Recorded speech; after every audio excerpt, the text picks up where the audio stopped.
สบายดีเด้อหลังจากที่ไปว่าเฮาล่องเรือหรือว่าล่องเรือมาตามเขื่อนน้ำเงิมเนาะมาตามนันน้ำเงิมนี่แหละแล้วเฮาก็จะมาขึ้นฝั่ง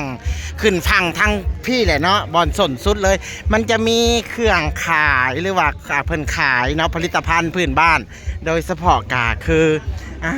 มีแต่อันงามๆติบเข่าได้เลยเลิศต้องซื้อเพียงลูกสาวเองนะลูกสาวเองอยากได้เพียงเฮ้ยคืองามแท้เป็นตาแพงอีพอมี100,000หาเอ็งสิซื้อเอาเฮ้ยเอาเลยไหมเฮ้ยเอ็งสิซื้อฮะบอลลูนบอล100,000นะฮะราคาขายแล้ว11,000หาถือหน่อยเนาะเอาบอลสิซื้อมาเห็ดอันนั้นติ๊บเข่าอันนั้นดอกอันนี้นะติ๊บเข่า11,000หาซื้อมานะนั่นนังระดีซีสุพรนังห้องสื่อดังติ๊บเข่านะ11,000หา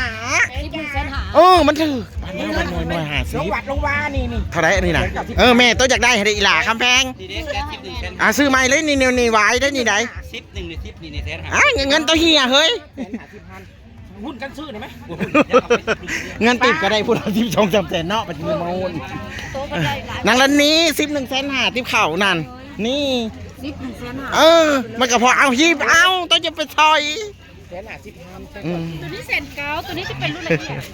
งามเด้องามหลายอะไรนี่มีแต่แนวอันใดฮะเนาะป้าสิพอซื้อเอ็งซื้อกระติมกระเตาะ